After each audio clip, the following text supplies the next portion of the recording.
Hello students, welcome to RHchemistry. So KE ಅವರ ಕಡೆಯಿಂದ ಈ ವರ್ಷ Kcet ಎಕ್ಸಾಮಿನೇಷನ್ ಬರೆದಿರುವಂಥ ವಿದ್ಯಾರ್ಥಿಗಳಿಗೆ ಒಂದು ಪ್ರಮುಖವಾದ ನೋಟಿಫಿಕೇಶನ್ ರಿಲೀಸ್ ಮಾಡಿದ್ದಾರೆ. ದಯವಿಟ್ಟು ಕರೆಕ್ಟಾಗಿ ಈ ವಿಡಿಯೋವನ್ನು ಕಂಪ್ಲೀಟ್ ಆಗಿ ನೋಡಿ.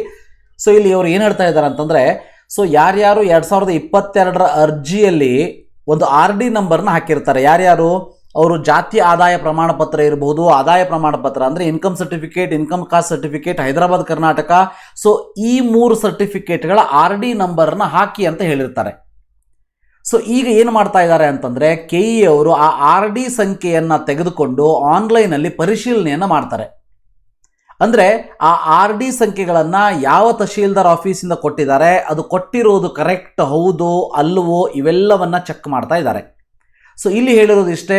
ಸೊ ಆ RD ಸಂಖ್ಯೆಯನ್ನು ತಾಳೆ ಆಗದೆ ಇರುವಂಥದ್ದು, ಅಂದರೆ RD ಸಂಖ್ಯೆ ಏನು ನೀವು ಹಾಕಿರ್ತೀರಿ ಮತ್ತು ಅದರಲ್ಲಿ ಇರುವಂಥ ಇನ್ಫಾರ್ಮೇಷನ್ನು ಮತ್ತು ನೀವು ಅಪ್ಲಿಕೇಶನ್ ಫಾರ್ಮಲ್ಲಿ ಏನು ಕೊಟ್ಟಿರ್ತೀರಿ, ನಿಮ್ಮ ಹೆಸರಾಗಿರ್ಬೋದು, ಪೇರೆಂಟ್ಸ್ ನೇಮ್ ಆಗಿರ್ಬೋದು, ಅಥವಾ ಇನ್ಕಮ್ ಆಗಿರ್ಬೋದು, ಇವೆಲ್ಲವನ್ನು ತಾಳೆ ಹಾಕಿ ನೋಡ್ತಾರೆ, ಅಂದರೆ ಕಂಪೇರ್ ಮಾಡಿ ನೋಡ್ತಾರೆ.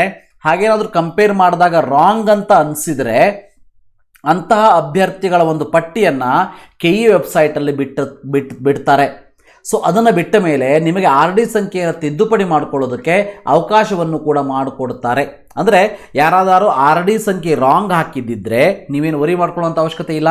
ಸೊ KE ಅವರು ಕ್ರಾಸ್ ಚೆಕ್ ಮಾಡ್ತಾರೆ, ನೀವು ಹಾಕಿರುವಂಥ RD ಸಂಖ್ಯೆ ಮತ್ತು ನಿಮ್ಮ ಒಂದು ಒರಿಜಿನಲ್ ಏನು ಪ್ರಮಾಣ ಪತ್ರ ಇದೆ ಅದು ತಾಳೆ ಆಗಲಿಲ್ಲ, ಮ್ಯಾಚ್ ಆಗಲಿಲ್ಲ ಅಂತಂದರೆ, so what they are going to do is they will give you one list. ಆ ಲೀಸ್ಟಲ್ಲಿ ಏನಾದರೂ ನಿಮ್ಮ ಹೆಸರು ಬಂದರೆ, ಯಾರ್ಯಾರ್ದು ಮ್ಯಾಚ್ ಆಗಿಲ್ಲ ಅವರೊಂದು ಲೀಸ್ಟನ್ನು ಕೊಡ್ತಾರೆ. ಆ ಲೀಸ್ಟಲ್ಲಿ ನಿಮ್ಮ ಹೆಸರು ಬಂದರೆ ನಿಮಗೆ RD ಸಂಖ್ಯೆಯನ್ನು ಚೇಂಜ್ ಮಾಡ್ಕೊಳ್ಳೋದಕ್ಕೆ ಒಂದು ಅವಕಾಶವನ್ನು ಮಾಡಿಕೊಡ್ತಾರೆ. So don't worry about that. Very important video, remember that. So ಆವಾಗ KE ನೋಡ್ತಾ ಇರಿ, ಇಲ್ಲ ಅಂತಂದರೆ RHchemistry ಚಾನಲ್ನ ನೋಡ್ತಾ ಇರಿ. Thank you, have a nice day.